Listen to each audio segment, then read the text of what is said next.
Bonjour à toutes et à tous et bienvenue sur Tout ce que vous avez raté. Comme chaque semaine, nous vous retrouvons pour faire le point sur l'art contemporain. Et cette semaine était particulièrement intense entre le jeu de paume ou le Centre Pompidou et l'ouverture de nouveaux espaces. Nous vous avons réservé de belles surprises. Et comme chaque semaine, le tout en 8 minutes 30, sommaire. Lauréate 2013 du prix Marcel Duchamp, Latifa Eshak expose à Beaubourg. Expo Galerie présente une exposition d'un nouveau genre.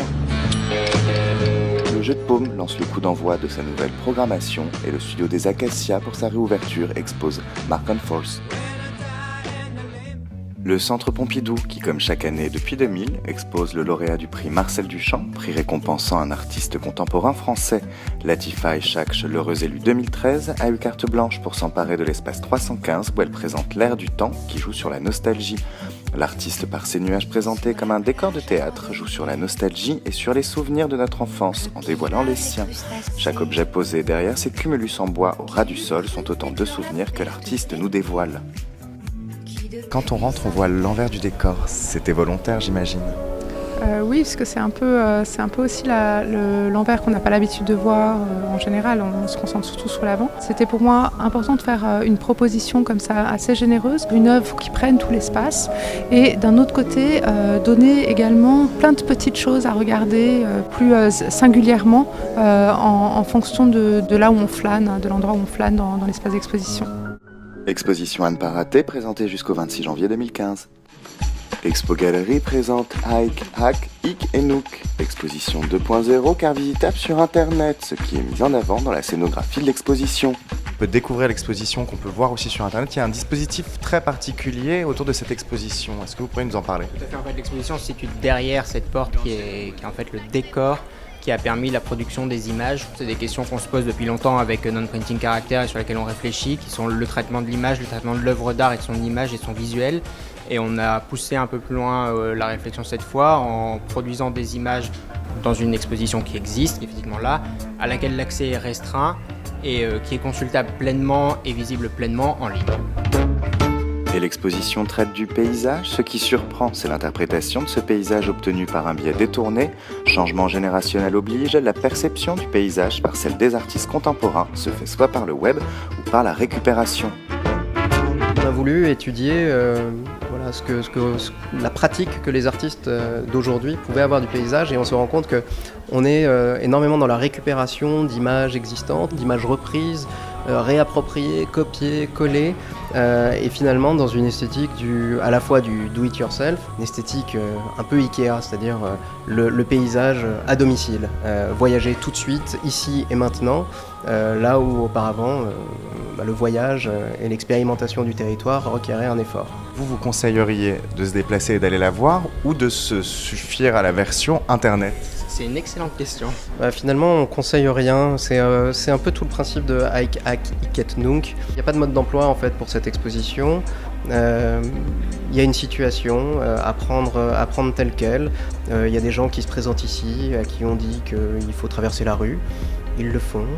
Il y a des gens qui rentrent facilement, qui déambulent. Voilà, c'est un peu comme ça qu'il faut approcher cette exposition.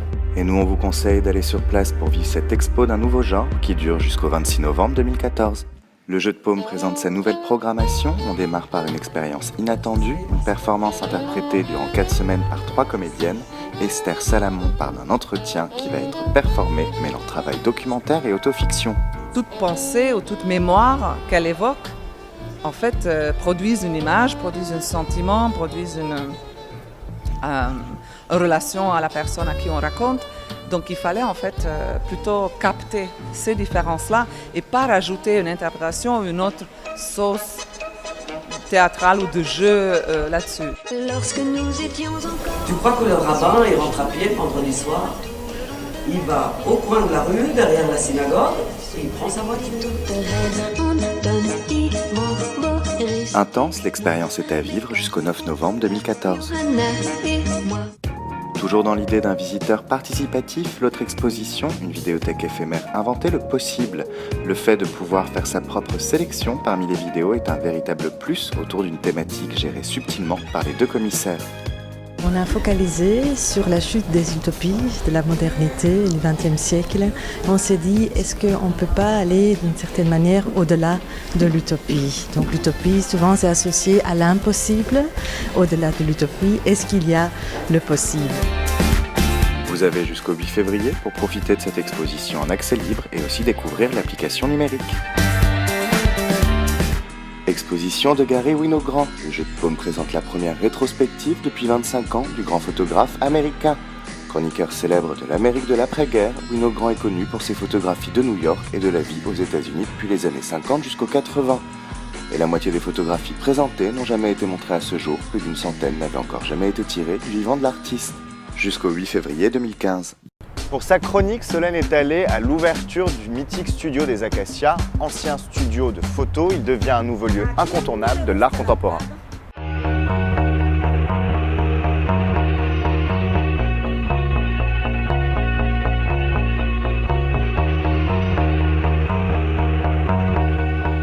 Bonsoir, est-ce que vous pouvez m'expliquer votre rôle dans la réouverture du studio? Alors, le studio, notre rôle, c'est qu'on cherchait depuis très longtemps d'avoir un lieu comme le studio des Acacias, une sorte de factory dans lequel toutes nos équipes créatives de Mazarine auraient un endroit pour pouvoir justement créer. Le studio des Acacias est un studio mythique, très connu, où Bourdin a shooté dans ce studio, Irving Penn, tous les plus grands photographes sont venus. Le studio a été entièrement rénové avec les nouvelles technologies d'aujourd'hui. Par rapport à avant, c'est pas simplement un studio photo, c'est aussi un studio qui accueille des créateurs, qui accueille des grands artistes internationaux. Et c'est ce qui se passe aujourd'hui. On a une programmation et Mark Hanford nous rejoint et a investi complètement le lieu en mettant ses œuvres d'art et en créant spécifiquement des œuvres d'art pour cet espace.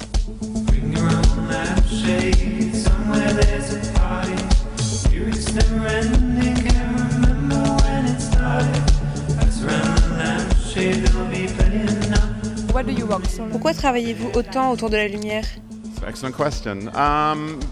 C'est une excellente question, parce que la lumière, et particulièrement celle que j'utilise dans mon travail, vient souvent d'un matériel bas de gamme en un sens. C'est quelque chose qui est à la fois normal, quotidien, basique, bon marché et à la fois complètement éphémère, sauvage, etc.